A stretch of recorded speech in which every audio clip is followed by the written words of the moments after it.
Gracias por estar ahí, por seguirnos regalando su apoyo, su compañía. Felicitaciones a los que hoy llegan, felicitaciones a los que se han mantenido desde el principio. Esperamos podernos edificar los unos y los otros bajo la palabra del Señor.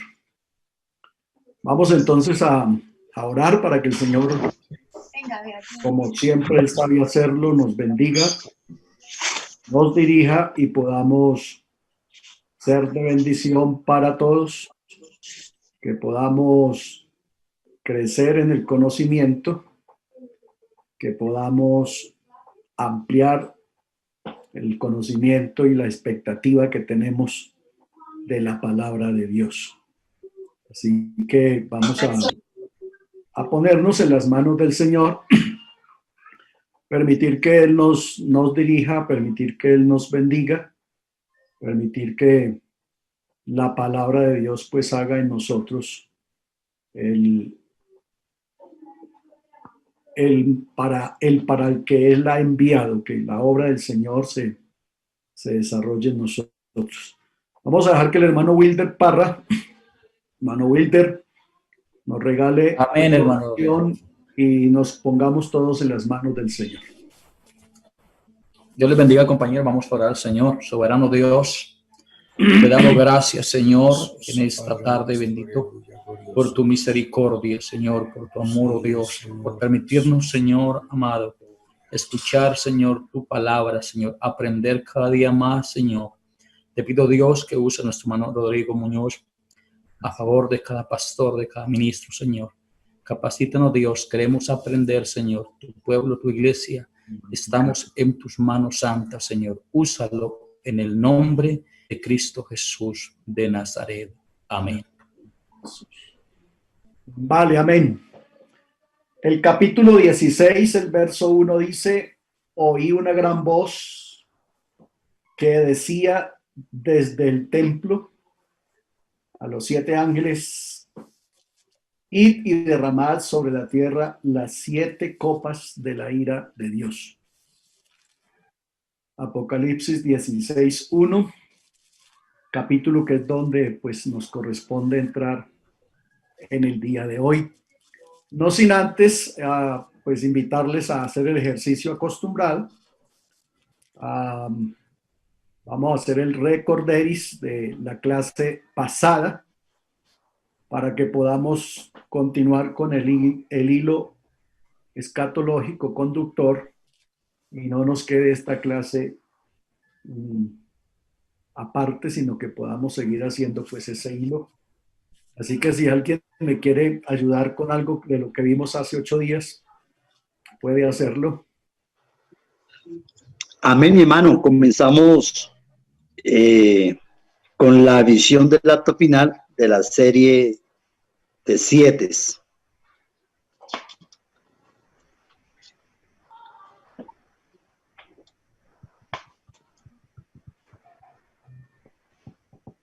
¿Alguien más? Bueno, dijimos que el capítulo 15 es un capítulo de transición, donde hay una adoración y donde hay un reconocimiento al Señor por lo que Él es y por parte, digámoslo así, del pueblo de Israel. Vale. No se les olvide que venimos desde el 14, ¿no? Vimos parte del 14. Y obviamente el 15. Bueno, Rodrigo, Dios lo bendiga. Bendiciones, Obed. Algo que también hay particularidad en el capítulo 14, la aparición de los 6 ángeles en acción. Sí, señor.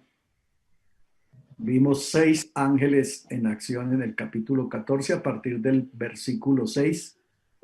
Hay 6 ángeles que tienen una actividad precisa. Ya en el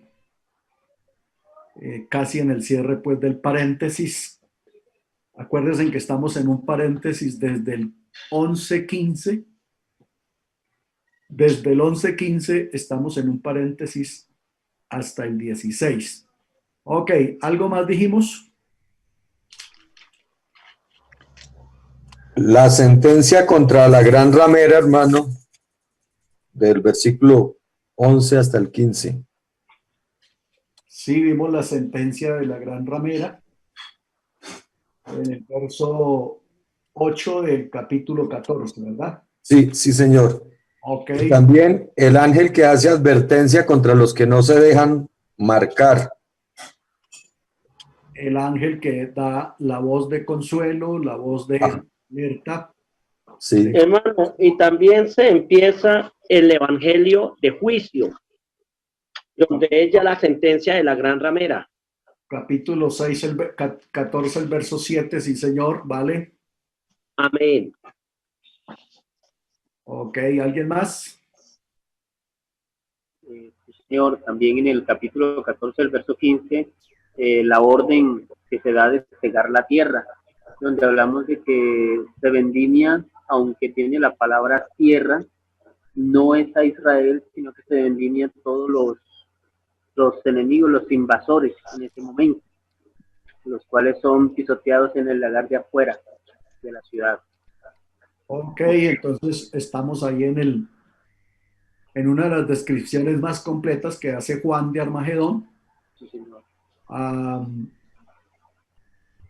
Se le da entonces en el versículo 15 la orden al ángel para vendimiar las uvas que ya están maduras. Pero esa expresión, la mies de la tierra, implica es que los que van a ser cegados, dijimos que estaban en el lugar equivocado. Así es. Una vez que estamos hablando de todos los archienemigos de Israel, entonces, razón por la cual se utiliza también la palabra la ira de Dios, en el lagar de la ira de Dios.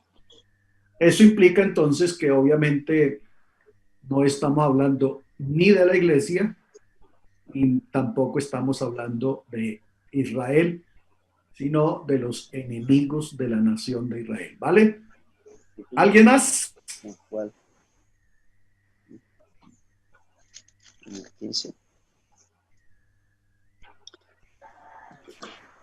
Bueno, ya en el verso 15 vimos lo que fue la preparación para el juicio de las 7 copas, donde se da la orden a los ángeles de derramar sobre la tierra las copas de la ira que ha sido reservada, donde está consumada o guardada la ira de Dios para ese momento. Recuerden que en el verso 1 del capítulo 15 rescatamos la palabra postreras, ¿no? Las últimas, esta es la última acción ya en cuanto al momento histórico de los enemigos de Dios. Entonces, este es como el último momento, es como el momento decisivo en que viene entonces la definitiva ira de Dios. Bien, vamos entonces a irnos al capítulo 16. Vamos a entrar al capítulo 16 de Apocalipsis. Reiteramos la bienvenida para los que acaban de llegar. La recomendación de siempre, ayúdenos con su micrófono para que pues no tengamos las interrupciones que a veces se nos presentan por ahí. El capítulo 16, entonces, ya se cierra el paréntesis. Ya el paréntesis que viene desde el verso 15 del capítulo 11 con la última trompeta se cierra. Recuerden que el último sello hizo un paréntesis para el comienzo de las trompetas. La última trompeta hizo un paréntesis para el comienzo de las copas. Y la última copa también hace un paréntesis. Así que vamos a ver el desarrollo de esta sesión de 7, esta serie de 7, que se desarrollan todas en el capítulo 16. Ahí se desarrollan las 7 copas, entendiendo entendiendo la expresión de Juan, comenzando el libro, la expresión que deben suceder pronto. Esa expresión, ¿se acuerda que dijimos que no era algo acelerado, pero que llegarían en su momento y que cuando lleguen, pues obviamente van a tener toda la indignación y obviamente el cumplimiento severo de Dios? Aquí en el capítulo 16 se desarrolla la última serie de 7 y se refiere a las copas, y es aquí entonces donde los profetas del Antiguo Testamento, Abdías, Amós, Joel, Zacarías, Malaquías, el mismo Daniel, el mismo Ezequiel, apuntaron al día de Jehová, al día de su indignación, al día de su ira, al día de su enojo. Aquí es donde realmente esto toma fuerza y donde realmente vamos a ver lo difícil que va a ser para el hombre, para la humanidad, que esté presente en la ejecución y en el desarrollo de esta parte de la historia de la raza humana.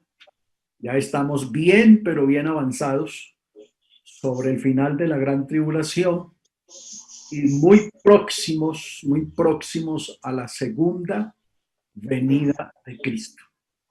Es importante, pastores, que entendamos que la gran mayoría de aquí del capítulo 16 hasta el capítulo 19,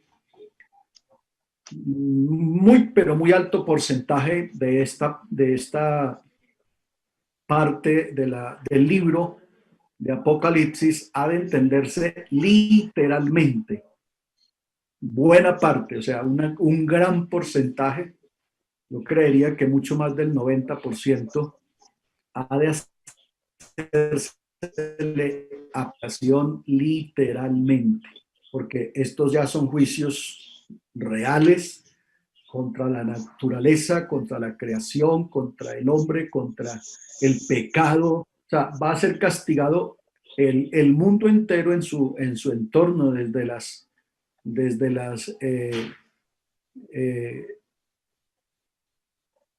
lumbreras, desde el océanos, desde los ríos, la plantación, el mismo hombre. Entonces es importante que tengamos bien en cuenta esto para que pues le hagamos una mejor aplicación. El gran porcentaje es para hacerle aplicación literal. El verso 1 entonces dice: oí una gran voz que desde el templo, que decía desde el templo a los 7 ángeles: id y derramad sobre la tierra las 7 copas de la ira de Dios. Este versículo entonces lo que nos dice es que aquí el que está gerenciando esta acción o las acciones que vienen, el que está al frente de esto, es directamente Dios. Dios directamente es el que está gerenciando esto. Es el momento de la indignación de Dios. Es el momento en el que Dios manifiesta su vigor, el cumplimiento de su palabra y el momento de su indignación. Así que no está aquí otro personaje que no sea el mismo Dios quien está al frente de la actividad que a continuación sigue en los capítulos 16, 17, 18 y 19. Claro, siempre lo ha estado, o sea, durante toda la acción ha estado, pero aquí en esto que se denomina ya el punto final, el momento decisivo, el momento del ardor de la ira de Dios. Parece que él hace como más presencia y como que reafirma mucho más el estar presente. Entonces dice vamos a ver copa por copa, porque repito, como es algo muy literal, vamos a ir viendo copa por copa. Aquí tenemos esta plancha, la vimos alguna vez hace unas lecciones atrás, haciendo el paralelo o la comparación entre trompetas y copas. Nos dimos cuenta que prácticamente son los mismos sucesos, solo que aquí en copas parece que se les ha echado más ingrediente de la ira de Dios, se les ha echado como más indignación y se ha incrementado obviamente en gran proporción o porcentaje el juicio. O sea, el ardor de la ira del Señor parece que ha llegado al clímax, al punto máximo, en donde entonces el juicio pues obviamente se hace y se ve mucho más severo. Entonces dice el verso 2 del capítulo 16, nos va a mostrar entonces la acción de la primera copa. Vamos entonces a ver que va a haber afectación con úlceras en los seres humanos. El mar se convierte en sangre, los ríos y las fuentes se afectan. Va a haber juicio sobre el sol, juicio sobre el trono de la bestia, juicio sobre el río Éufrates, y la copa número 7, que es la que les decía que sin violar el orden de la serie de 7, la copa número 7 también nos da un paréntesis. Vale. Entonces la copa número 1 se va a derramar sobre la tierra. Dice el verso 2, fue el primer ángel y derramó su copa sobre la tierra, y vino una úlcera maligna y pestilente sobre los hombres que tenían la marca de la bestia y que adoraron a su imagen. Y viene el primer castigo para quienes hicieron entonces caso omiso a obedecer a Dios, que no oyeron a Dios en ningún tiempo, ni en el tiempo de la predicación del Evangelio, ni obviamente tampoco tuvieron en cuenta la opción o la oportunidad, en el caso del pueblo de Israel, de no adorar a la bestia y de no permitir ser marcados. Aquí tenemos entonces en esta diapositiva la serie de copas en donde cada uno va a estar. Aquí viene entonces esta copa, que es la copa que va a ser derramada sobre la tierra. Dice que vino una úlcera maligna y pestilente. O sea, ese pestilente implica que era maloliente, tenía mal olor. Esa úlcera cayó sobre los hombres que tenían la marca de la bestia y que adoraron a su imagen. Esto lo profetizó Jehová Dios a través del profeta Moisés. A través de Moisés fue dicho en el capítulo 28 de Deuteronomio, en donde usted encuentra los dos tiempos que Jehová Dios le dio a Israel para que seleccionase. El primer tiempo es: te vendrán todas estas bendiciones si tuvieses en cuenta, si oyeres la voz de Dios y si pusiere por obra todos sus mandamientos, entonces vendrán sobre ti todas estas bendiciones. En el segundo, aparte del mismo capítulo, entonces está todo lo contrario, todo el contraste del que no obedeciere. Y ahí entonces Moisés profetiza al pueblo de Israel que les podía estar pasando esto. Miremos el capítulo un momentico para que entonces podamos tener un mejor acercamiento a la palabra del Señor. No. Ahí estamos aquí en el capítulo 28. Sí, pero en la otra grama. El verso 27. Entonces dice aquí el verso 27, Jehová te herirá con la úlcera de Egipto, con tumores, con sarna y comezón que no pueda ser curado. O sea, aquí está profetizado esto para que lo entendamos. El verso 35 dice, te herirá Jehová con maligna pústula en las rodillas y en las piernas, desde la planta de tus pies hasta la coronilla, sin que pueda ser curado. Ahí tenemos entonces lo que estoy diciendo.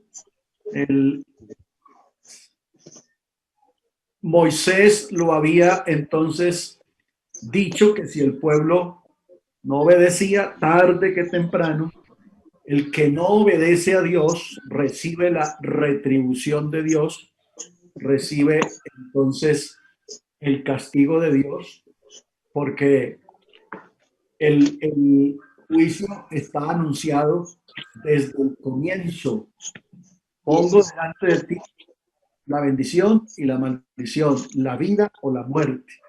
Escoja usted qué quiere y entonces, pues así mismo será el resultado que vamos a recibir de parte de Dios.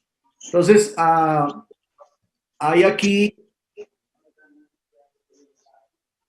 en esta copa un asunto bien delicado para todos los seres humanos.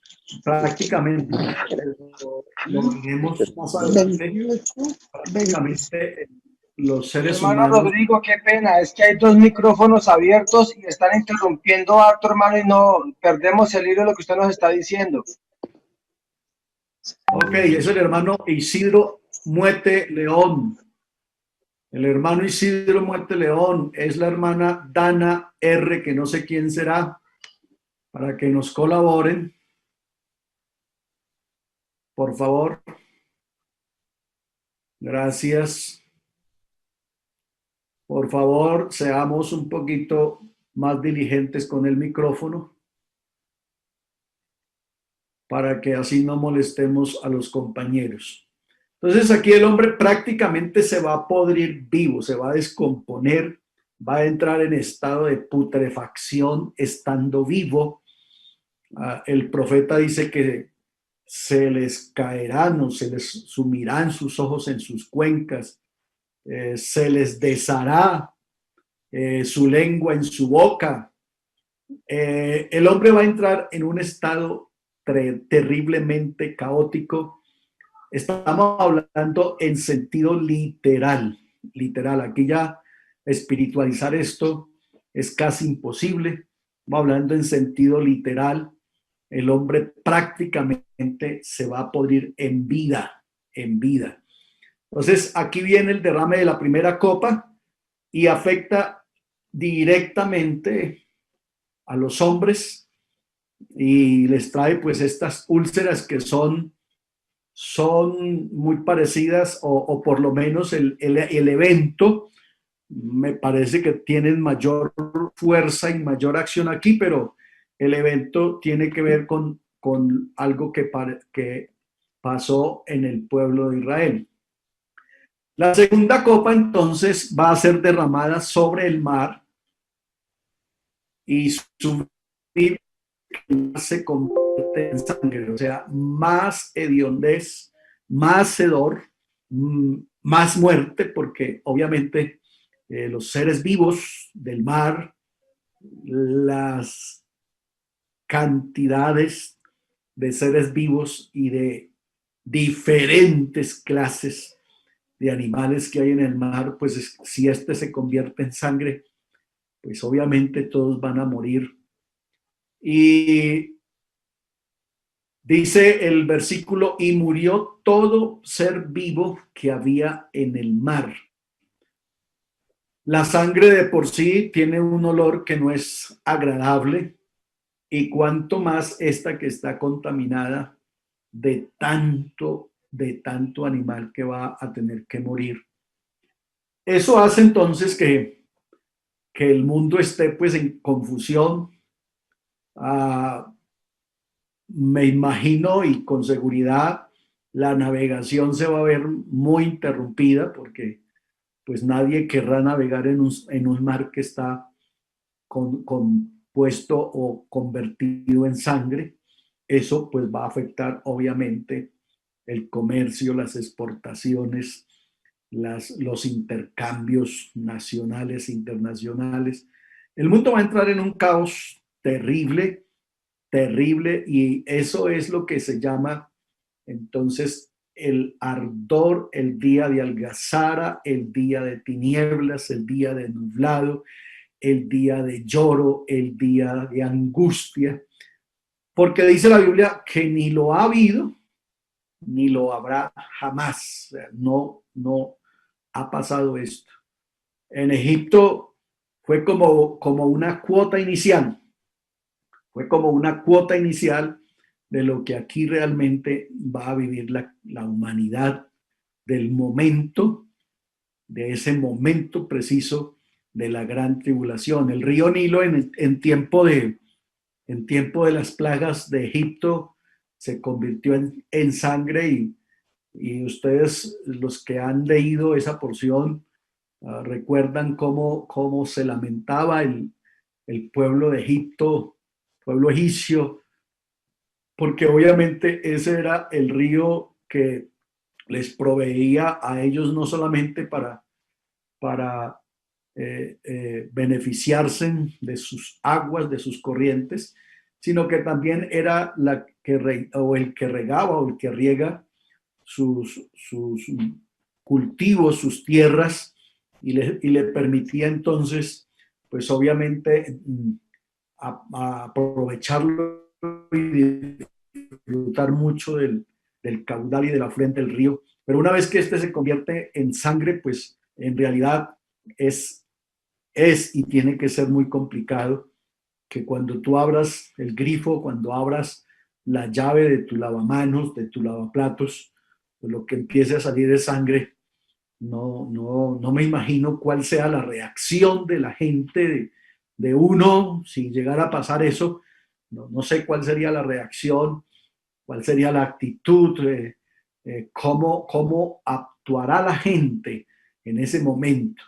Pues aquí, señores, el ángel derramó su copa sobre el mar, y este se convirtió en sangre como de muerto. Ese como de muerto implica entonces no solamente que perdió la vida, el mismo mar pierde la vida, y al perder la vida pues tiene que haber también hediondez, tiene que haber una reacción. Obviamente los seres vivos pues también tienen que sufrir sus consecuencias, y lo explica, Juan es explícito en decir, y murió todo ser vivo que había en el mar. Entonces, imagínense ustedes lo que puede estar pasando aquí cuando esto se dé. Viene entonces la tercera copa, y aquí dice que esta tercera copa fue derramada sobre los ríos y sobre las fuentes de las aguas. Estoy parado ahora en el verso 4, la tercera copa. Dice, el tercer ángel derramó su copa sobre los ríos y sobre las fuentes de las aguas, y se convirtieron en sangre. O sea que ahora el mar y sus ríos, los que lo alimentan, los que están descargando constantemente sus aguas, pues también van a descargar sangre. Y pues obviamente aquí se acaba de encrudecer, de endurecer el asunto, porque pues si si es el solo mar, pues corramos para los ríos, pero si ya ahora es los ríos y las fuentes de las aguas quienes tienen esta contaminación. Y estaba yo mirando lo que dice aquí, el verso 5, y oí al ángel de las aguas, o sea que el ángel de las aguas, aquí encontramos como un oficio, aparte de otros oficios que los ángeles tienen, aquí se habla del ángel de las aguas, el ángel del acueducto. Y dice que oí al ángel de las aguas que decía, justo eres. O sea, como quien dice, está bien hecho, Señor, el que eres y el que eras, el santo, porque has juzgado estas cosas. O sea, aquí no solamente es de entender que Dios está haciendo un juicio de purificación, sino también de castigo, y que aquí se está también haciendo ese juicio de mal administrador, de mal manejo. Al hombre se le dijo en Génesis capítulo 1, el verso 28, y los bendijo Dios y les dijo, fructificaos, multiplicaos, llenad la tierra y sojúzguenla.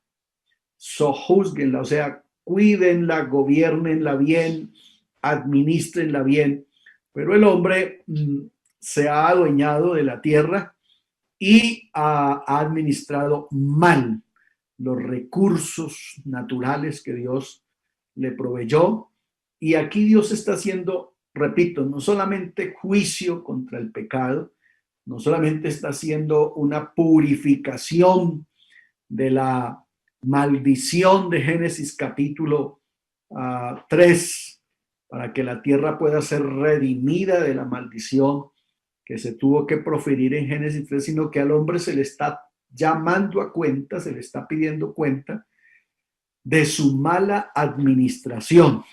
Por eso aquí parece que intervienen todos los ángeles como si tuviesen cada uno un área de esa naturaleza encargado. Aquí se habla explícitamente, en este caso se habla del ángel de las aguas, indicando pues que este ángel tenía como ese gobierno, ese señorío sobre las aguas, y al convertirse en las aguas en sangre, pues dice afectar a toda clase de vida, toda clase de vida.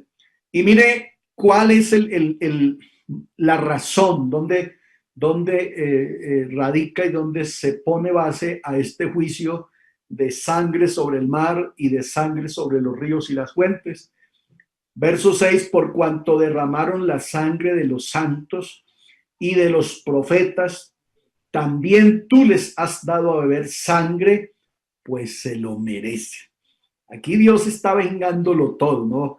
Y Dios tiene buena memoria, eso es bien importante que lo tengamos en cuenta. Dios tiene buena memoria y Dios aquí lo está vengando todo.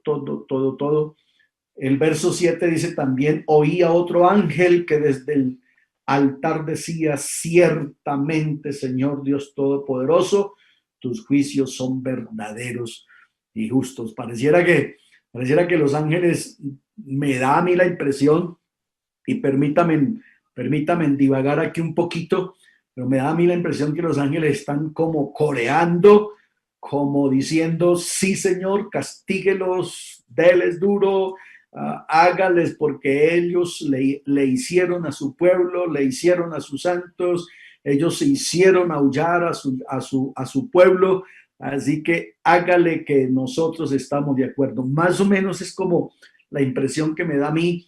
Repito, si me permiten divagar un poquito aquí en esta porción, pero siente uno que la fuerza del juicio de Dios va tomando cada vez más cuerpo, va siendo mucho más agudo, va siendo mucho más severo cada vez que una copa se derrama. Ya aquí apenas llevamos 3 copas y mire ya la creación en el punto que está. El primero fue y lo derramó sobre la tierra, y los hombres ahora, el mar huele mal, los ríos huelen mal y el hombre huele mal. O sea que por donde el mundo o el hombre se mueva, está putrefacto, está mortecino, está descompuesta la creación, por donde las personas se muevan, por donde el hombre huya, por donde el hombre corra, por donde el hombre quiera huir, hay olor de muerte, porque eso es lo que produce la sangre fuera del cuerpo, olor de muerte, fétido, huele mal, la gente no podrá esconderse porque en todas partes huele a muerte. Estamos entonces en un momento crucial de la ira de Dios. Viene aquí entonces la copa número 4, ya en el verso 4.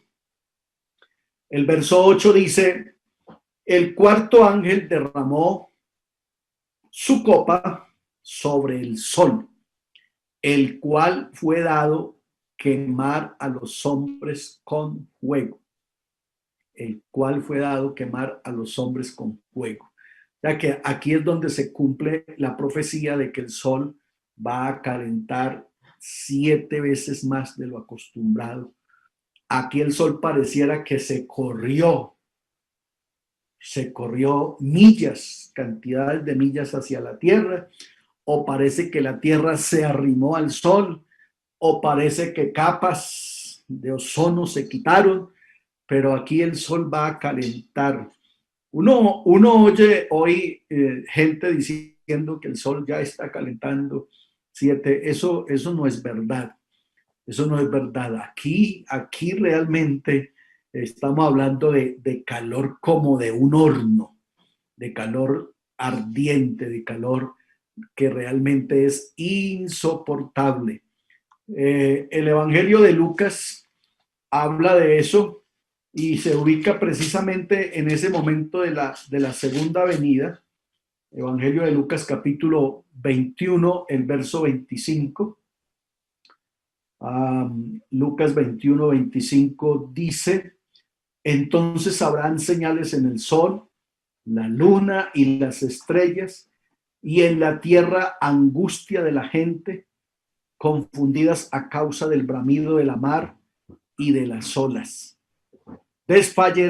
Desfalleciendo los hombres por el temor y la expectación de las cosas que sobrevendrán. O sea que no solamente las que ya vinieron, sino las que todavía están por sobrevenir, que sobrevendrán sobre la tierra, porque las potencias de los cielos serán conmovidas. Y cuando todo eso obviamente se haya dado, ya el verso 27 dice: entonces, aquí estamos, como les decía hace un rato, estamos ya en el final del tiempo para que se cumpla un evento supremamente importante para el pueblo de Israel y para nosotros, obviamente. Dice: entonces verán al Hijo del Hombre que vendrá en una nube con poder y gran gloria. Cuando estas cosas comiencen a suceder, erguíos y levantad vuestra cabeza, porque vuestra redención está cerca. Está hablando a Israel. Ya la iglesia ya fue al cielo, ya está en el cielo, ya está redimida, pero está hablando la redención de Israel. Después de este momento agudo, después de este momento amargo, después de este momento donde los hombres, los más fuertes, esos que se las dan de machos, morderán sus lenguas de dolor, pedirán a los montes y a las peñas: caigan sobre nosotros y escóndanos. Ese escóndanos es más bien estrípenos, acabe con nosotros, pero no permita que el ardor de la ira de Dios se venga contra nosotros. Entonces, es importante que le pongamos atención a esto para que nos demos cuenta lo amargo que va a ser para la nación, para el pueblo, para quienes se queden y que se quedan esperanzados en salvarse. Pues yo no sé cómo lo irán a hacer, pero yo prefiero salvarme ahora, que realmente pudiéramos decir que es fácil. Por gracia sois salvos, por medio de la fe, y esto no de vosotros, pues es don de Dios, no por obras, para que nadie se gloríe. Y que ahora lo que necesitamos es un cunchito de fe y eso nos alcanza para ser salvos. El capítulo 4 de Malaquías dice, porque aquí viene el día ardiente. Esa expresión ardiente implica un día insoportable, un día que nunca lo ha habido, un día destructor, un día que castiga, el día ardiente como un horno. Y todos los soberbios y todos los que hacen maldad serán estopa. Oiga eso, estopa.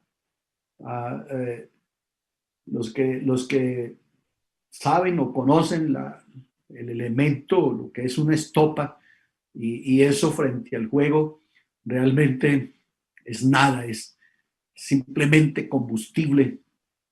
Serán estopa aquel día que vendrá, los abrazará, ha dicho Jehová de los ejércitos, y no les dejará, ojo, no les dejará ni raíz ni rama, no les dejará ni raíz, o sea, no hay opción que yo me escondo, que yo me meto, que yo me guardo, que yo suba a la luna, que etcétera. Ustedes saben que hay noticias que la gente está tratando de construir vivienda en el espacio porque ellos consideran que en un determinado momento esto se va a poner muy maluco aquí, entonces cuando eso sea, pues emigramos para el espacio, para la luna.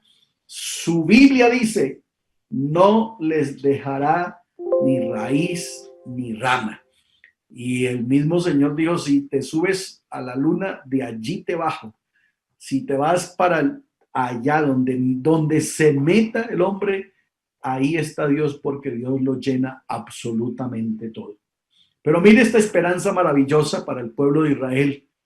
El verso 2 dice, más para los que teméis mi nombre, nacerá el sol de justicia y en sus alas traerá salvación y saldréis y saltaréis como becerros de la manada. Hollaréis a los malos, los cuales serán ceniza bajo la planta de vuestros pies en el día en que yo actúe, ha dicho Jehová de los ejércitos.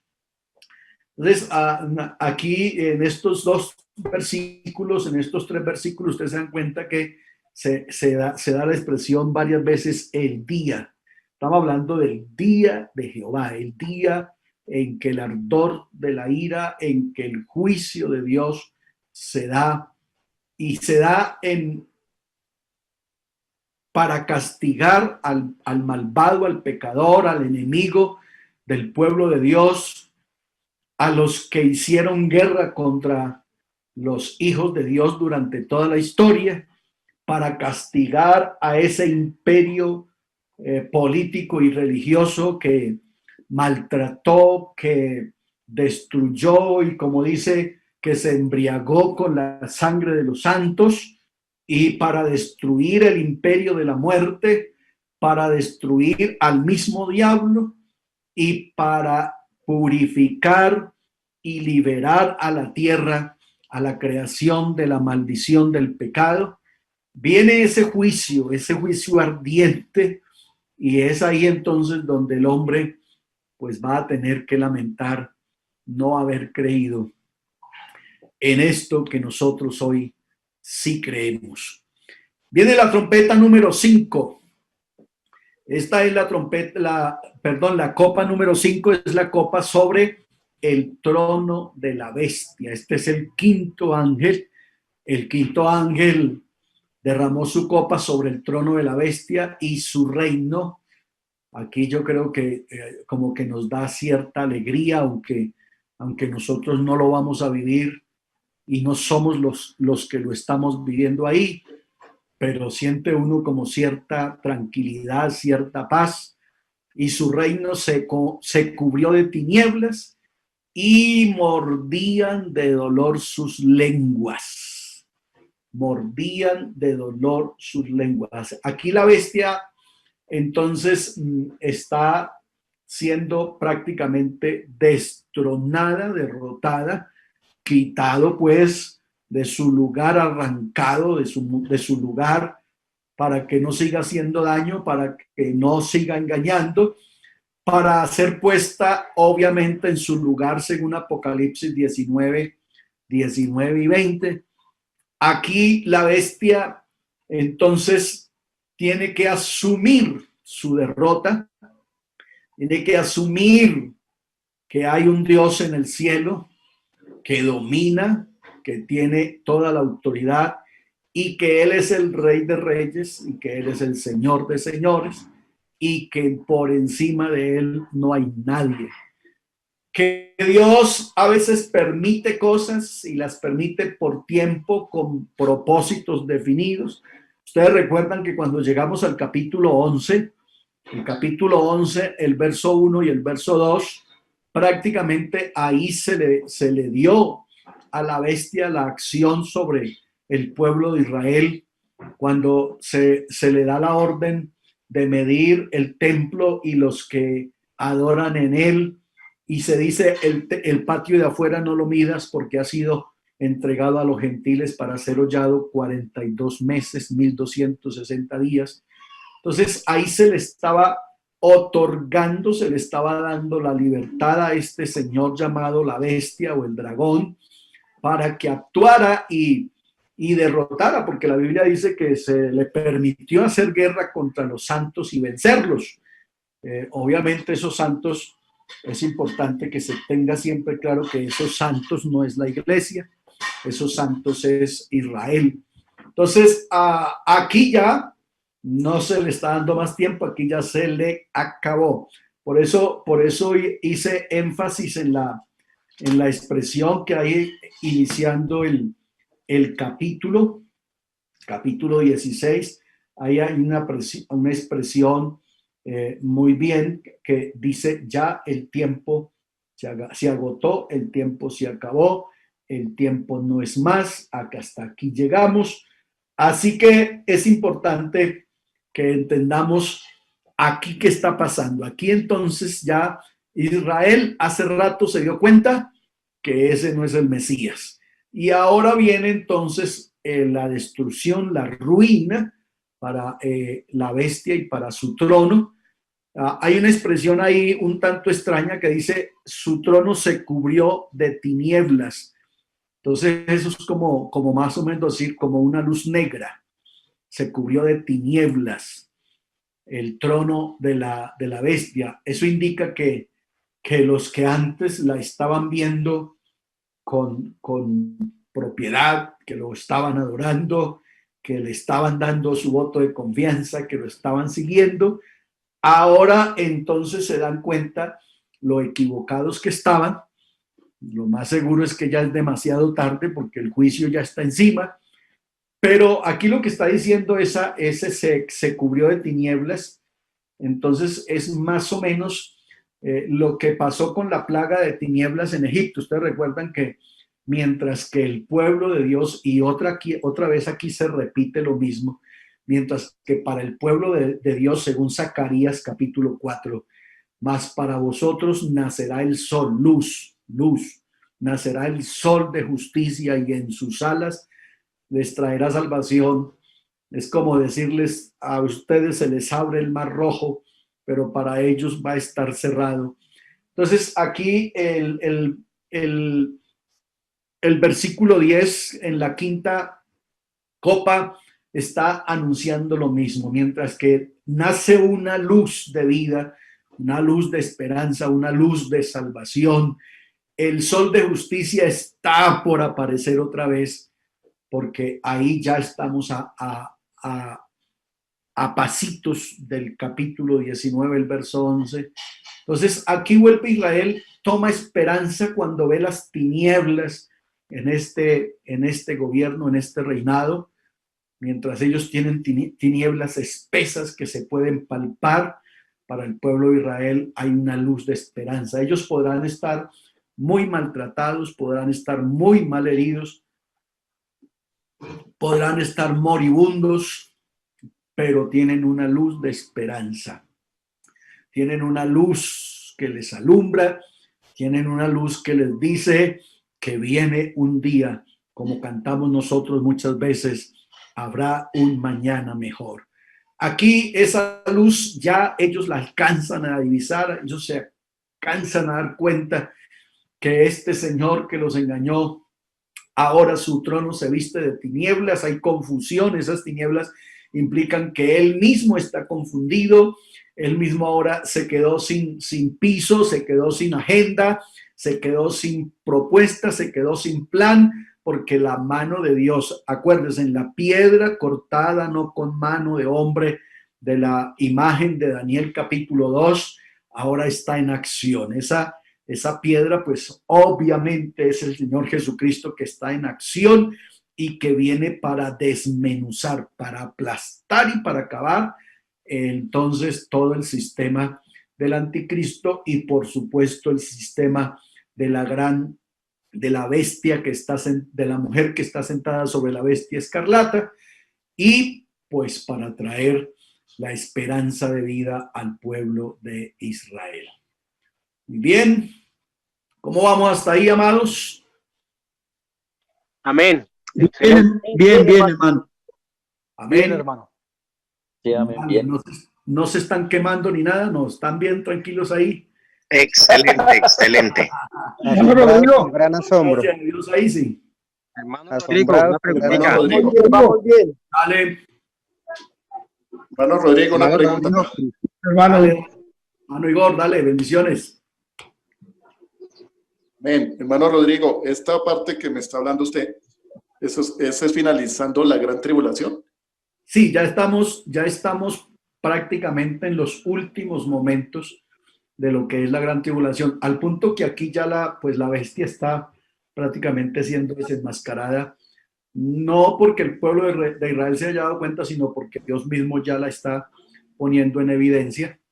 Entonces este es el último pedazo el último tramo de la gran tribulación, que es lo que todos los profetas apuntaron a decir, el día ardiente de Jehová. Aquí estamos ya en el momento decisivo, cuando en cualquier instante la señal del Hijo del Hombre aparece. En el capítulo de Lucas, capítulo 20, después de la señal del sol, la luna y las estrellas, entonces se da eso.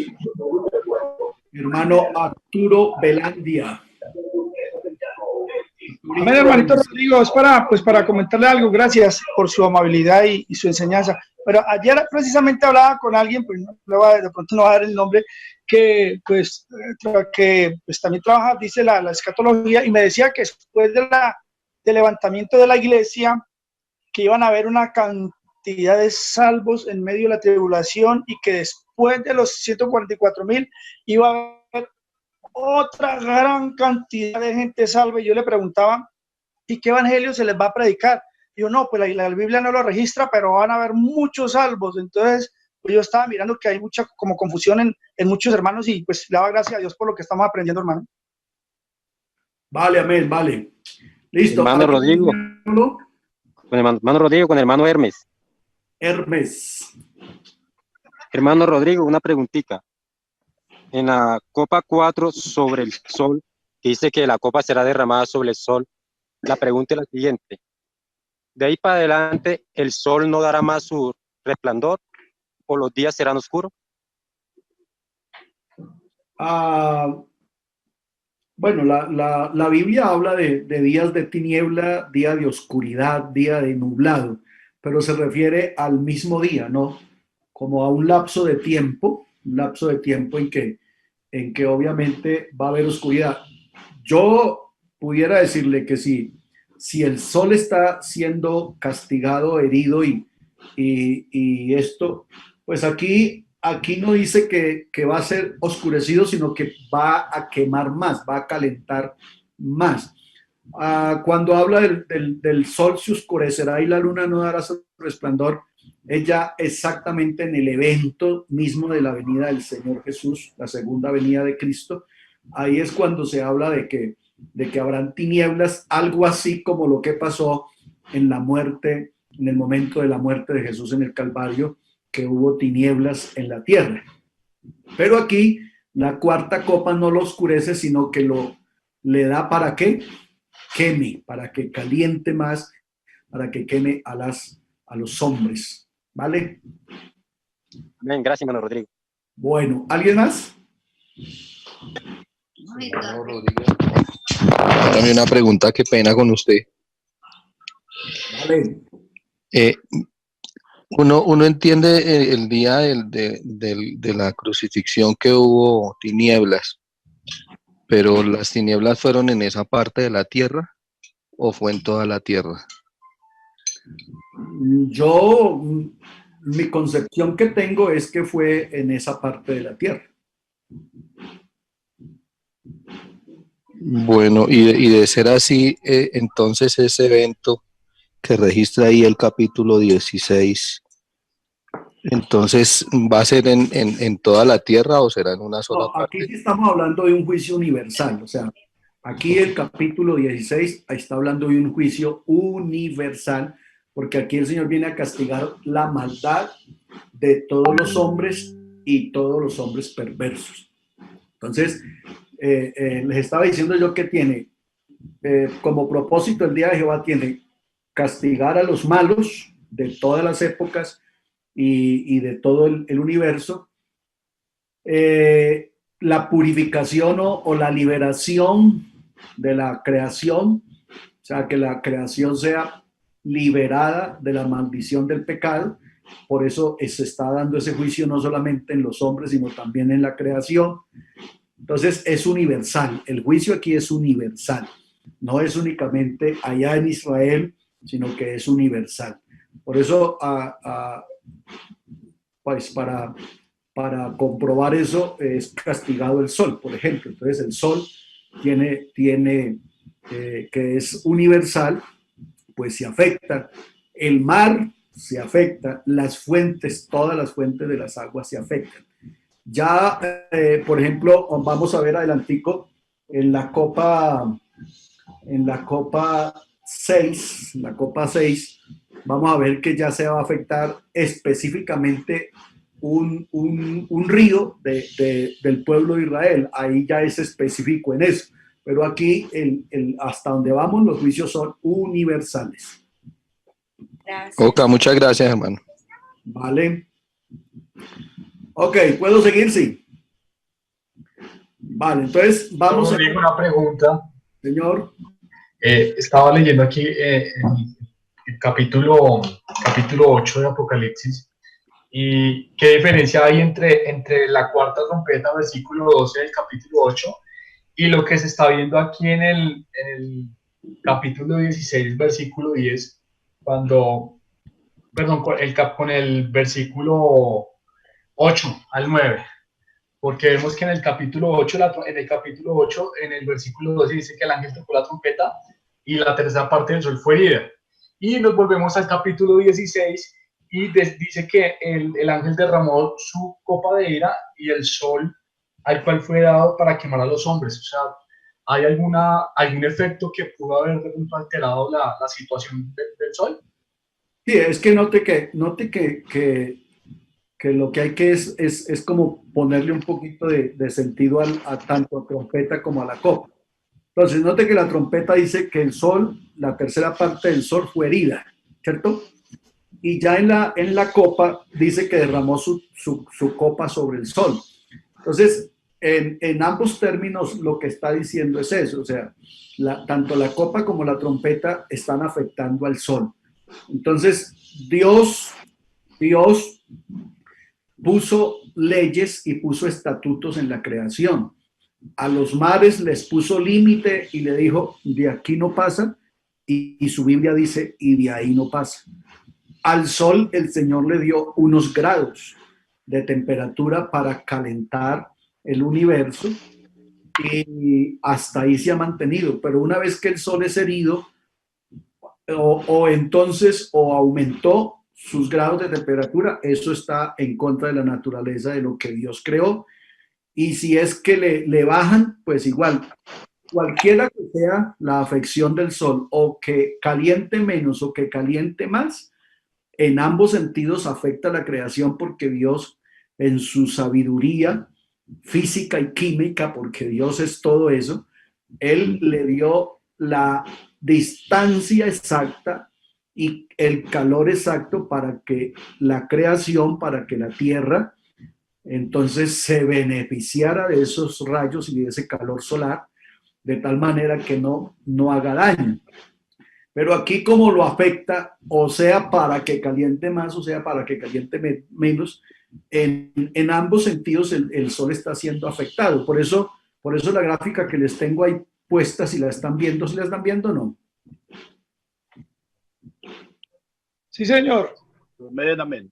Eso, la gráfica que les tengo ahí puesta, que la vimos hace unas clases atrás, estábamos haciendo esa comparación y por eso les dije al comenzar hoy que los juicios van creciendo, va siendo mayor la fuerza, va siendo como mayor la indignación de los juicios. Entonces aquí lo que estamos viendo es que el juicio va en ese ascenso hasta que definitivamente la misma creación no va a resistir, el hombre no resiste, porque nadie se pondrá delante de Dios, y menos estando indignado, y se va a quedar vivo.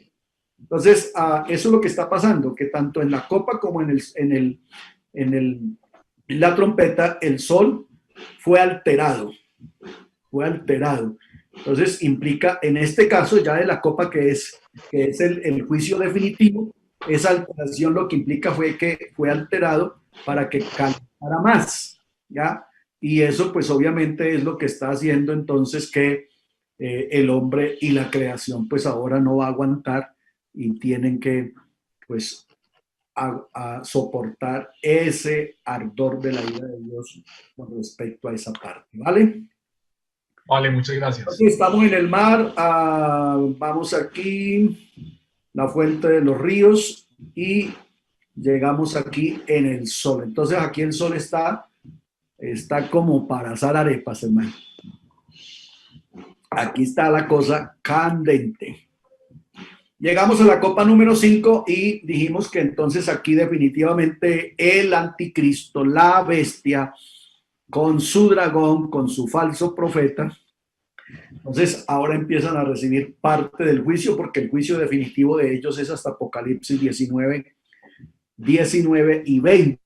Pero aquí ya, entonces el trono de la bestia es destruido, ya no se puede seguir dándoselas de Señor. Israel ya lo descubrió, Israel ya se...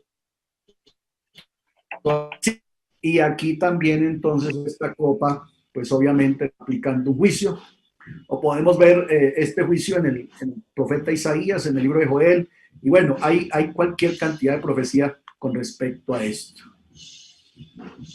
Venimos ahora con la copa número 6, sobre el río Éufrates. Otra vez aquí aparece el río Éufrates, que tiene, obviamente, el río Éufrates es un río que en la Biblia se menciona 25 veces, pues indicando entonces la importancia de esta parte del río en el libro de la profecía, en la escatología bíblica, y sobre todo en esta parte del momento escatológico ya de Dios. El río Éufrates es un río importante en el Medio Oriente, en Asia Menor, 2.900 kilómetros tiene de extensión. Es un río navegable, es un río que se puede navegar. Además, pues tiene muchísima acción en la profecía bíblica, muchísima acción. Recuerden que lo vimos en el capítulo 9, donde estaban los 4 ángeles que están parados sobre el río Éufrates para el día, el mes y la hora, dice textualmente el versículo, para que entonces ellos den la orden de que el río se seque. Aquí dice: el 6º ángel derramó su copa sobre el río, el gran río Éufrates, y el agua de este se secó, para que estuviese preparado el camino para los reyes de Oriente.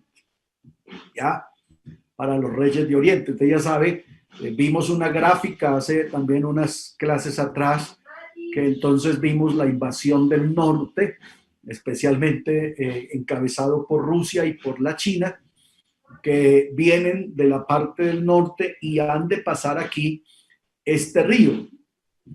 Isaías capítulo 11, el verso 15, dice que han de pasar el río con sandalias. Escuche eso.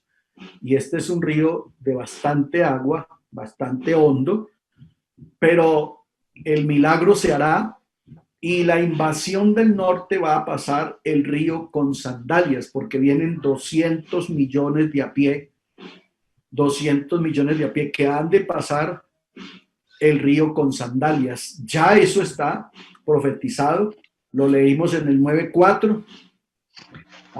Ahí están los ángeles que creo que determinamos, a ver si me acuerdo.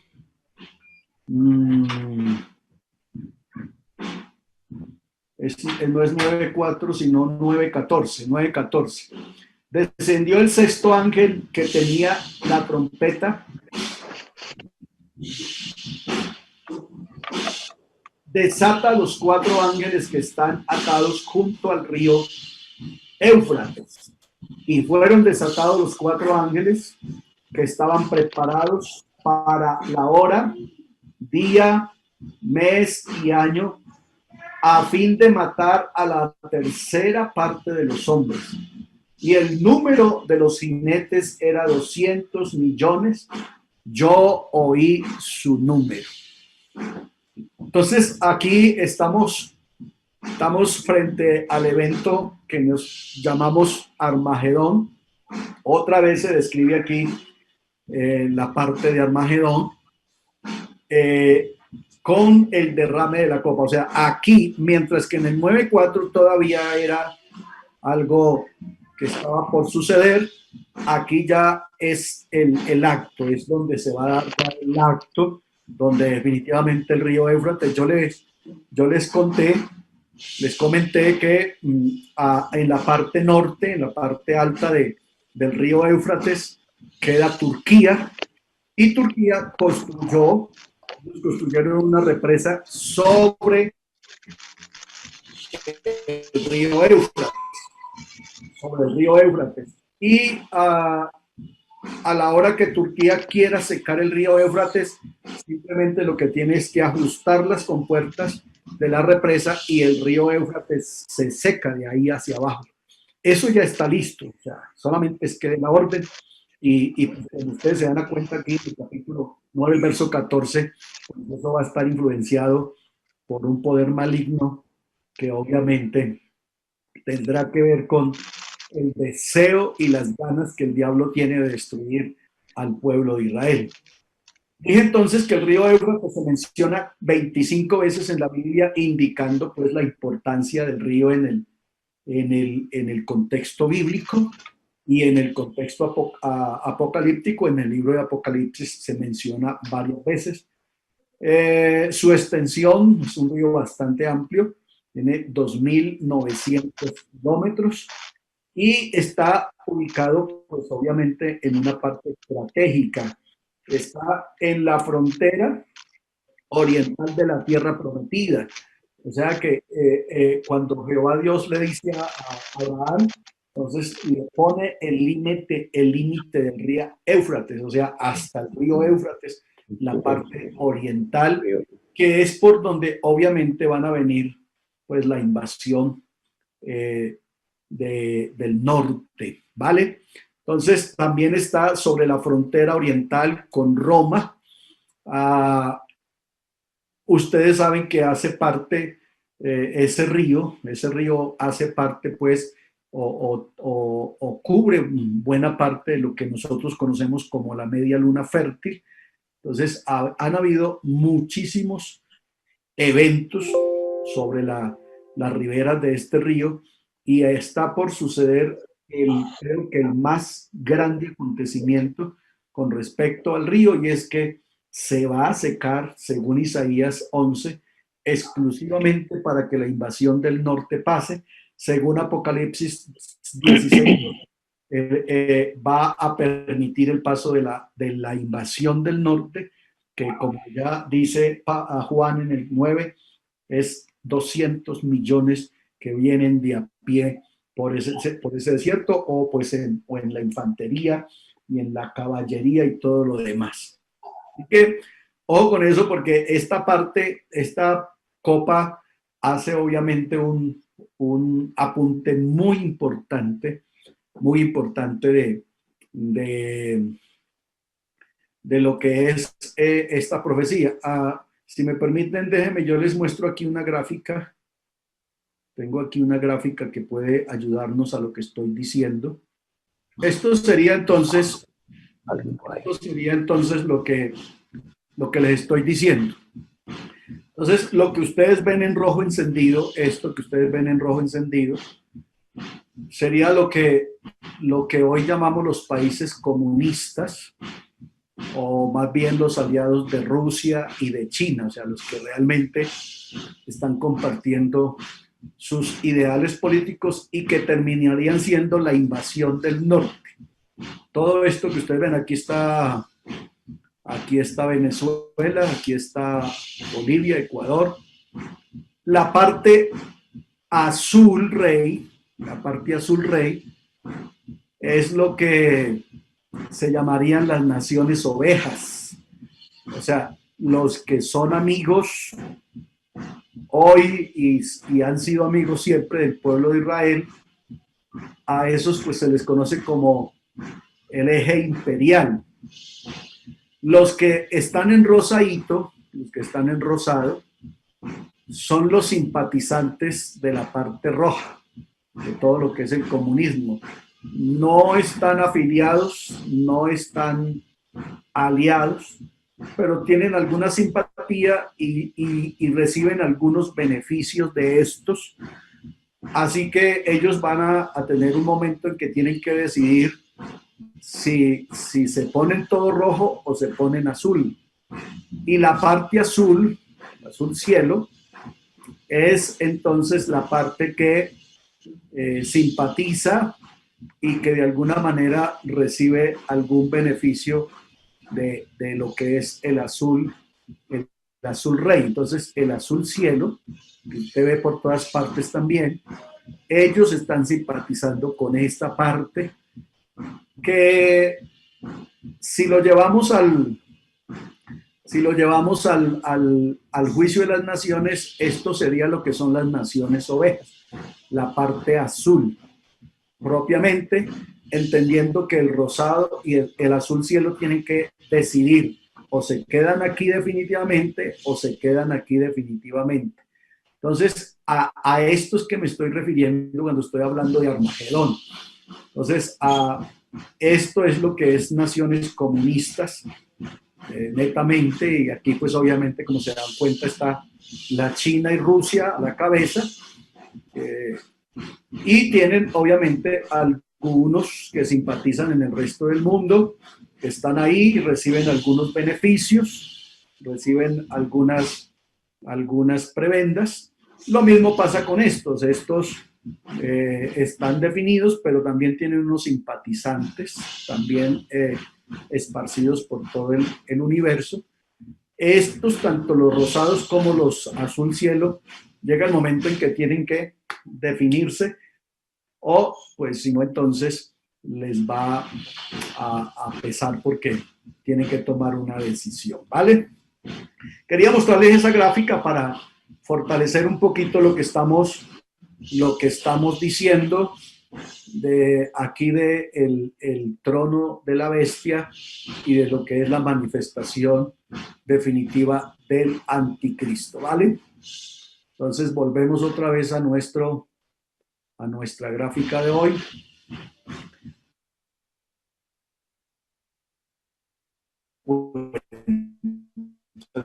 Mire lo que es esto. Entonces este señor se cubrió de tinieblas. Aquí estamos entonces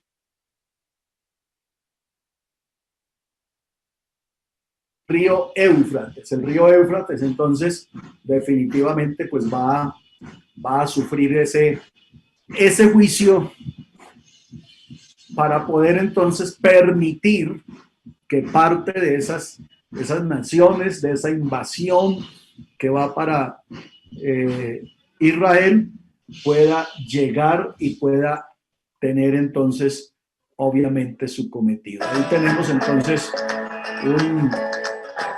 una buena parte de lo que es el afluente del río Éufrates, ya como les dije, 2.900 kilómetros. Se menciona mucho en la Biblia y buena parte de las menciones tiene que ver con la parte profética, no solamente desde el pacto de Dios con Abraham, sino también en la parte apocalíptica. Aquí viene entonces un paréntesis. Ya dijimos que la copa sexta hace el juicio contra el Éufrates y se da un paréntesis. Y mire que el paréntesis sigue relacionado con el evento que está sucediendo en el Éufrates. Entonces el paréntesis dice: y vi salir de la boca del dragón y de la boca de la bestia y de la boca del falso profeta 3 espíritus inmundos a manera de rana, pues son espíritus de demonios que hacen señales y van a los reyes de la tierra en todo el mundo. Para la pregunta que se hacía ahorita, si era solamente allá o es para todo el mundo, para reunirlos a la batalla de aquel gran día del Dios Todopoderoso. Entonces esa batalla es la misma batalla de la que estamos hablando, de Armagedón. He aquí, yo vengo como ladrón en la noche, como ladrón. Bienaventurado el que vela y guarda sus ropas, para que no ande desnudo y vean sus vergüenzas. Y los reunió, dice, o sea, aquí estos espíritus, este dragón, dice, los reunió en el lugar en que en hebreo se llama Armagedón. Entonces hay 3 espíritus inmundos a manera. No son ranas, sino a manera de rana o como rana. Estos espíritus, en lo particular, yo creo que son predicados, son campañas, ya no sé si se pudieran llamar políticas, pero sí son como llamados que el anticristo va a hacer, casi de auxilio, porque ya el juicio le cayó encima. Entonces es un llamado de auxilio. Es una política, para mí tiene que ser narcisista, tiene que ser comunista. Son 3 mensajes que van a invitar a los reyes, a toda la mancha roja, ojo, a toda la mancha roja, no son los de la América, no, son la otra mancha roja, a que vengan, se congreguen para el día de la batalla del Dios Todopoderoso. Entonces, se me ocurre a mí que son estas políticas que han sido, primero, guerreristas, y segundo, que tienen odio, fastidio por Israel. Entonces, desde esos 3 llamados, esas 3 predicaciones, esos 3 mensajes, esos 3 predicados, ya va a hacer que el mundo de la mancha roja se congregue a estar presente contra la invasión de Israel. El que los denomine espíritus inmundos a manera de ranas, pues la rana está considerada uno de los animales inmundos en la ley, ya, en la ley, o sea, es un animal de fandango, es un animal de lodo, está considerado inmundo. Por eso, pues lo que está dando la connotación es que no es un mensaje de esperanza, no es un mensaje de vida, no es un mensaje de reconciliación, no es como el mensaje que dio en el capítulo 6 de 1, de paz, de justicia para todos, sino que aquí ahora está convocando a la mancha roja para que vengan y entonces den el apoyo y hagan el último embate, dije, contra la nación de Israel. Ellos están seguros de que Israel ahí queda borrado del mapa. Hay algo que ellos no cuentan, que ellos no saben, porque obviamente ellos no estudian la palabra, ellos no saben, y los que la estudian no la creen porque son ateos, entonces no creen que existe un Dios, y menos que va a aparecer un Dios a librar al pueblo de Israel así porque así. Entonces viene ese momento definitivo, y la séptima copa está preparada como para el momento. O sea, así como Jehová Dios en el tiempo de Israel defendió al pueblo de Israel con cosas muy anormales. El hermano Juan Luis Guerra habla de les mando mis avispas para que los piquen, etcétera, etcétera. Entonces ustedes recuerdan que Jehová Dios en tiempos de que Israel peleaba sus batallas con los filisteos y con los otros pueblos enemigos, Dios muchas veces no les permitió a ellos sacar espadas, sino que Él los defendió, Él hizo presencia. Aquí va a pasar lo mismo, aquí va a pasar que el Señor va a enviar, no solamente que Él aparece, no solamente que Él viene, sino que también viene entonces una parte que ellos no van a esperar. Y aquí habla entonces, por ejemplo, en la copa número 7, la copa número 7 que es después del paréntesis. Es importante que tengamos en cuenta esto. Mire, la copa 6 se da sobre el río Éufrates y se abre un paréntesis, aunque pequeño, se da un paréntesis, ¿ya? ¿Y qué dice la copa 7? El 7 dice, verso 17, el séptimo ángel derramó su copa por el aire, y salió una gran voz del templo, última orden, última acción, del cielo del trono, diciendo, hecho está. O sea, hasta aquí llegamos, señores, no nos queda sino un acto por concluir. Entonces hubo relámpagos, hubo voces y hubo truenos y un gran temblor de tierra, un terremoto tan grande cual no lo ha habido jamás desde que los hombres han estado sobre la tierra. Y la gran ciudad, Jerusalén, la gran ciudad, fue dividida en 3 partes, y las ciudades de las naciones cayeron, y la gran Babilonia vino a memoria delante de Dios para darle el cáliz. Aquí ya se empieza el juicio a orientar hacia el sistema religioso, para darle del cáliz del vino del ardor de su ira.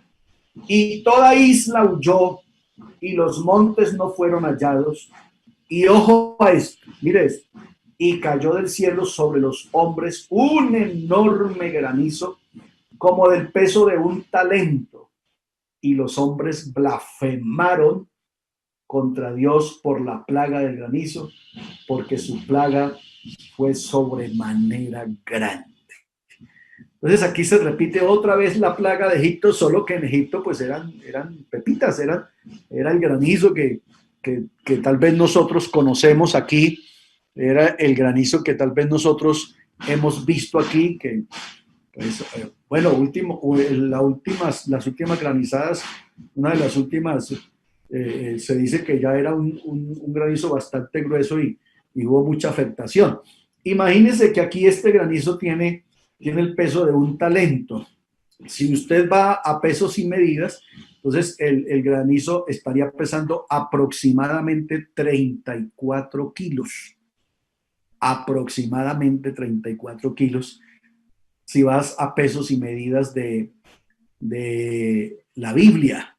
Entonces una piedra de esas de 34 kilos que te caiga sobre el capó de tu carro o sobre el techo de tu casa a la velocidad que va a venir, entenderán que es un juicio que definitivamente va a causar pero muchísimo daño, y sobre todo si ahora la gente está apostada y lista para un día de batalla a campo abierto, ya Entonces podrán ustedes imaginarse cayendo piedras a granel de 34 kilos, por más protegida que esté la persona, por más protegida que esté la gente, pues no va a ser posible que se libren de este juicio. Y de ahí que el apóstol Juan pues cierra diciendo, y los hombres blasfemaron contra Dios por la plaga del granizo, porque la plaga fue sobremanera grande, o sea, fue realmente espantosa, fue realmente cruel, ha causado el mayor daño, obviamente porque hay razones de ser. Primero, porque Dios está indignado, o sea, eso es lo primero, el primer ingrediente y el ingrediente más fuerte. Así como Dios es de misericordioso, Dios en su indignación no hay quien lo resista. Primero, porque Dios está indignado. Segundo, porque llegó el día, o sea, esa expresión no va más, el tiempo no va más, consumado es, son expresiones que dan y dictan un límite, ya hasta aquí llegamos y ya no hay más espera. Viene entonces lo que sigue, lo que está determinado que se dé, porque Dios es fiel a su palabra.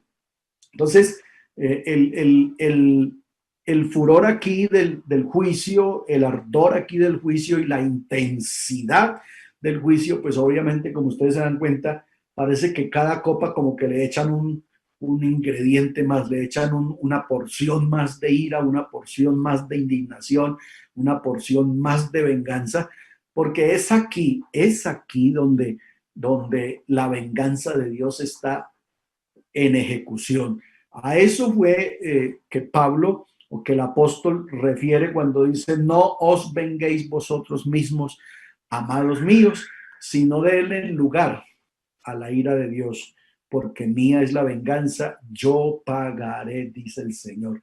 Aquí Dios está pagando, y está pagando lo que a ti te hicieron, y está pagando las oraciones que usted hizo de venganza, porque creo que todos en algún momento hemos pedido al Señor: ya por favor quítemelo de encima, o por favor, ¿por qué no le pones la mano?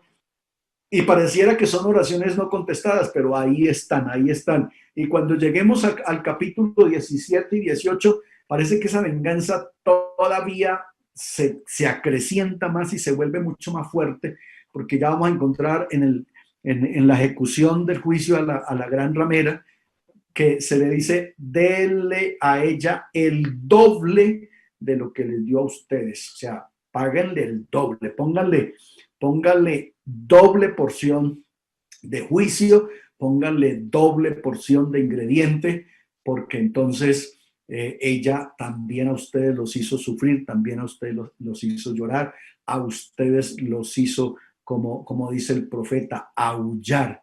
Los que hacen aullar a mi pueblo, a esa gente el Señor los va a coger y vean, los va a hacer aullar también, porque obviamente estamos precisamente en eso que se llama el juicio de Dios. Entonces, eso que estamos viendo tiene que ver con Armagedón. Ustedes recuerdan que el pueblo de Israel fue totalmente despatriado, totalmente sacado de su territorio en el año 135 después de Cristo. El año 135 Israel la nación quedó prácticamente sumida en la soledad, y apenas hasta 1948 entonces el pueblo de Israel regresó. Ya solo hasta 1948 el pueblo de Israel pudo regresar. Aquí vamos a ver el por qué estamos tan cerca de todos estos eventos, no solamente con respecto a la profecía que estamos viendo, sino con respecto también a nosotros, porque entendamos que si estos eventos suenan cerca, si esto que estamos hablando suena cerca, siendo que se darán después del levantamiento de la iglesia, pues cuánto más cerca entonces está el levantamiento de la iglesia. Entonces aquí hay unas señales que dicen que Armagedón es una realidad, es una realidad. Armagedón está ahí a la vuelta de la esquina ya, por todo lo que se está viendo. Tengo aquí entonces 10 señales que nos dicen que Armagedón se da porque se da. La primera es porque Jerusalén será presentada, o representaría más bien un problema para el mundo de hoy. Jerusalén va a representar un problema para el mundo de hoy. A ver. Volvemos. Jerusalén va a representar un problema para el mundo de hoy. Zacarías capítulo 13. Piedra pesada. Piedra pesada. Otra señal es el retorno de los judíos a su tierra. Permítanme a ver con quién nos tenemos que negociar. El hermano Henry, su micrófono está abierto. Hay mucha interferencia, hermanos. Sí, ya lo cerramos. Entonces, el retorno de Israel, el retorno de los judíos a su tierra, Jeremías capítulo 16 lo profetizó. Israel está regresando. Todavía quedan muchos judíos, pero están regresando. Así que eso está acelerando también. Todas las naciones enemigas reunidas contra Israel, eso, aunque usted no crea, se está dando. Hay un complot, hay un convenio, hay una unidad de naciones enemigas del pueblo de Israel. Toda esa mancha roja está apostándole a una invasión del pueblo de Israel. Eso lo tengo por aquí en un tema que lo he denominado globalización y nuevo orden mundial. Y es parte de la gráfica que les mostré ahora rato, en donde se da uno cuenta que todo está caminando hacia allá. O sea, todo está caminando a que la nación de Israel tiene que vivir ese momento. ¿Habrá interés por la Tierra Santa? Pues imagínense, todos tienen sus ojos puestos allá. Aquí es el que más se avispe, a ver yo qué cojo, porque pues la Tierra Santa brinda, es una tierra de muchas bendiciones, de muchas riquezas, y cualquier potencia mundial quiere apropiarse de ese territorio, porque el que se apropie de ese territorio asegura sus 1000 años enseguida. La mayor explosión de conocimiento y ciencia. Israel hoy es una potencia mundial en ciencia, una nación que realmente es diminuta, una nación que realmente es joven. 1948 a la fecha es una nación joven, pero que hoy es una potencia en ciencia. Y ustedes se darán cuenta cuántas cosas ha producido Israel para el mundo científicamente, y ha puesto en el mercado, en esto de las redes sociales, en esto de la computación, en esto de la informática. Israel es un abanderado y en cuanto a química, en cuanto a física, bueno, Israel es un abanderado en ciencia. Daniel lo profetizó en el capítulo 12, el verso 4. Hoy Israel está en un momento importantísimo de la ciencia. La explosión demográfica, en cuanto a los enemigos de Israel, ya dijimos que China tiene listo desde 1999, tiene listo 200 millones de soldados, hace rato los tiene listos para ir a combatir contra Israel. Así que los enemigos de Israel cada vez son más, cada vez son muchos más los enemigos de Israel. Entonces, está cumplida la profecía. Las comunicaciones inmediatas en todo el mundo, eso se tiene que dar porque el evento del capítulo 11 con respecto a los dos testigos tiene que ser visto, tiene que ser oído, tiene que ser palpado casi ahí, como si se estuviera haciendo en persona. El hombre será borrado de la faz de la tierra. Entonces Armagedón va a aportar más muertos que todos los muertos que han existido en la historia, para que entonces cuando yo digo borrado, estamos hablando de limpiar la tierra de los perversos, de los pecadores, para que entonces la justicia de Dios se establezca. Acuérdense que la profecía de las 70 semanas tiene 3 tiempos para Israel y 3 tiempos con respecto a lo que es el establecimiento de la justicia, del gobierno y del reino milenial. Eso implica que hay que limpiar todos los perversos de la tierra, hay que quitarlos, porque serán estopa, serán basura para el reinado del Mesías. La verdad será negada y relativa. Ustedes se dan cuenta que hoy, a través de la ciencia, la juventud de hoy, por ejemplo, ellos no quieren hacer caso a la verdad, no quieren saber de religión, no quieren saber del evangelio, y la verdad hoy es relativa. Entonces, eso es verdad, pero pues es relativa dependiendo de qué clase y de qué línea de pensamiento usted tenga. Entonces, pues así mismo será su verdad. Y 10, como lo dijo Jesús en el Evangelio según Mateo, el verso 24, capítulo 24, el verso 38, como en los días de Noé. ¿Cómo eran los días de Noé? Estaban casándose, estaban dándose en casamiento, estaba el mundo totalmente depravado, el mundo totalmente estaba totalmente desconectado de las cosas de Dios, estaba el mundo totalmente ido del mensaje, no le interesaba para nada el mensaje de Noé, y vino el diluvio, dice el Señor Jesús en el capítulo 24, versos 38 y 39, y vino el diluvio y se los llevó a todos. ¿Ya? Entonces, eso está profetizando, estos 10 aspectos están describiendo que definitivamente entonces el tiempo está cumplido. Note lo que la copa 7 termina diciendo: hecho está. Note lo que la copa 7 termina diciendo. Entonces la copa 7 fue derramada y entonces salió una voz del trono diciendo, ese del trono implica del cielo. Verso 17, estoy leyendo: el séptimo ángel derramó su copa por el aire y salió una gran voz del templo del cielo, del trono, diciendo: hecho está. O sea,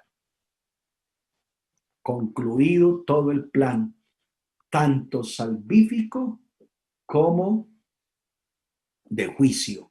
¿Ya?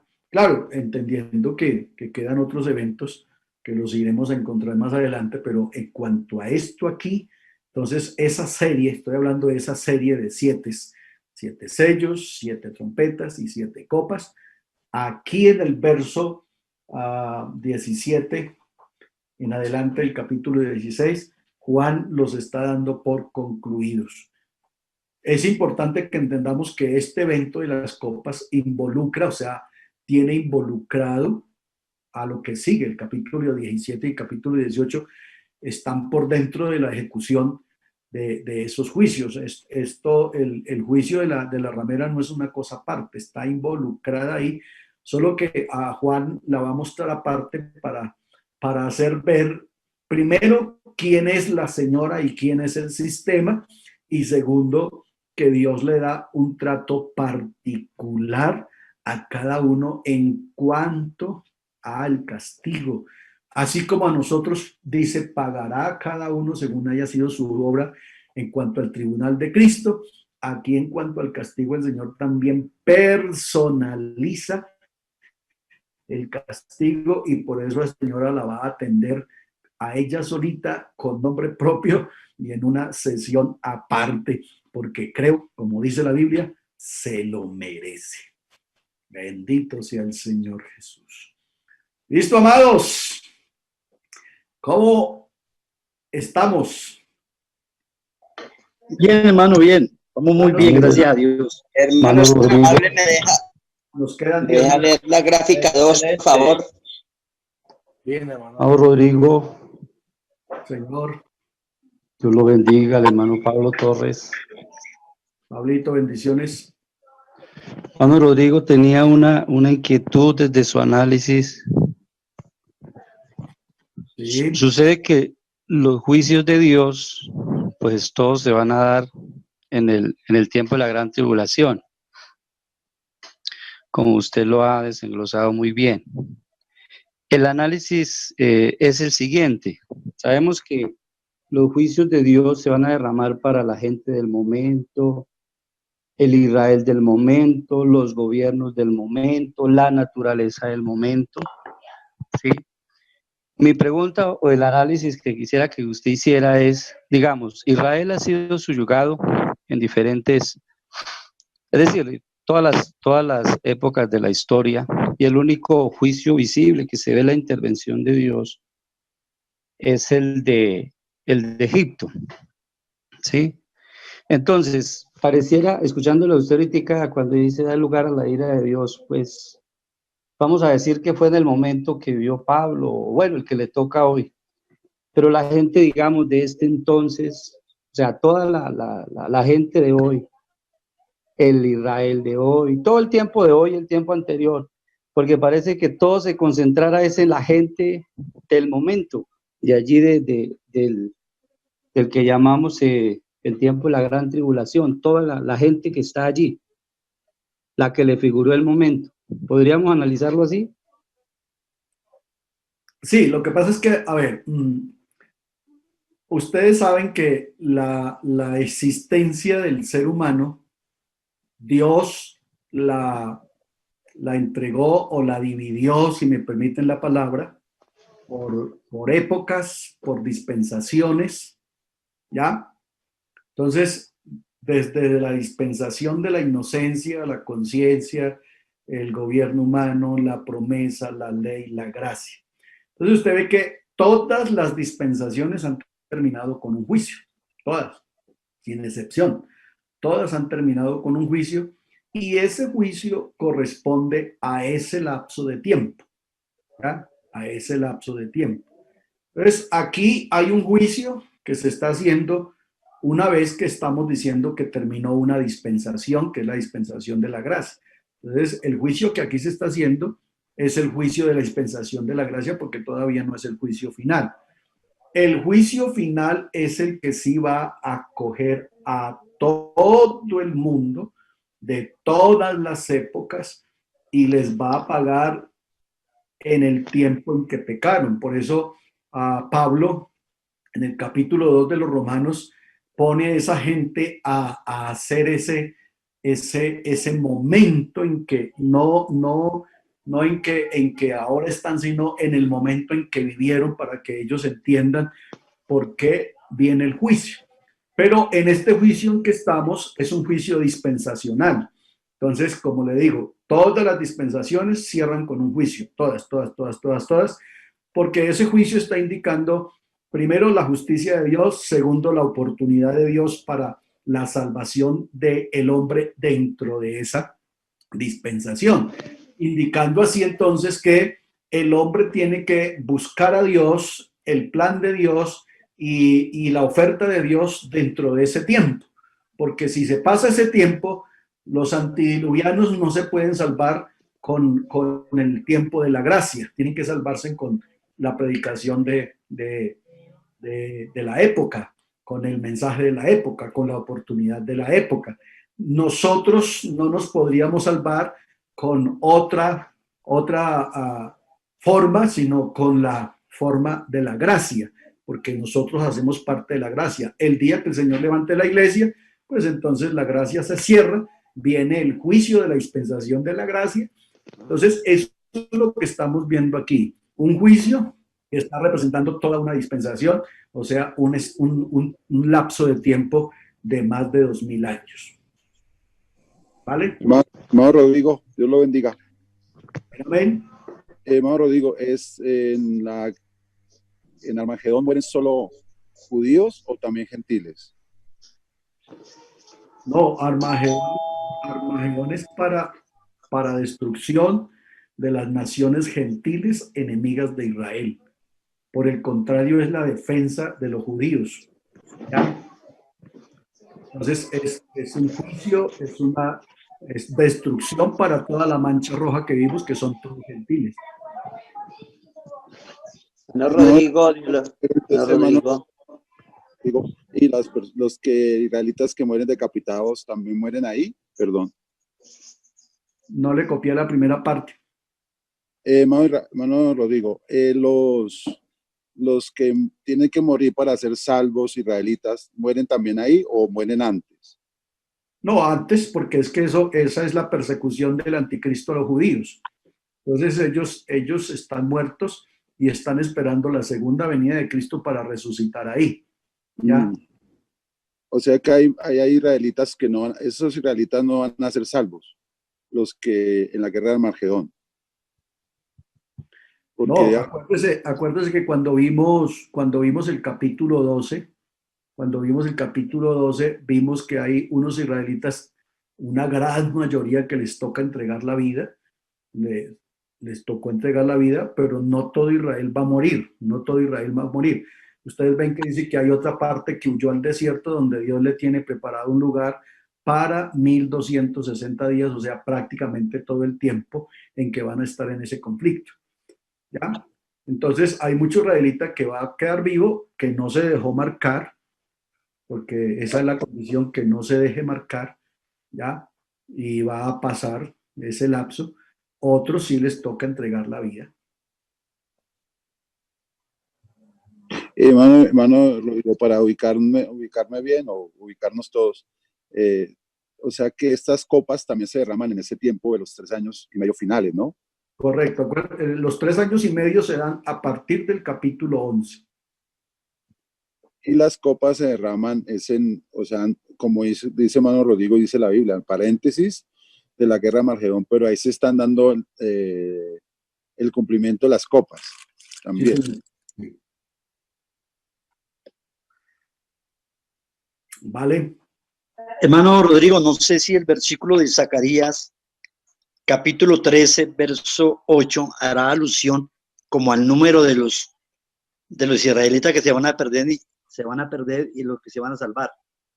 Sí, él habla de la mitad. Sí, dice que acontecerá en toda la tierra, dice Jehová, que las 2/3 partes serán cortadas en ella y se perderán, más la tercera quedará en ella. Sí, ahí Zacarías está hablando del pago, pues, ¿cómo se llama? Del precio, más bien, del precio. Israel tiene que pagar por ser salvo.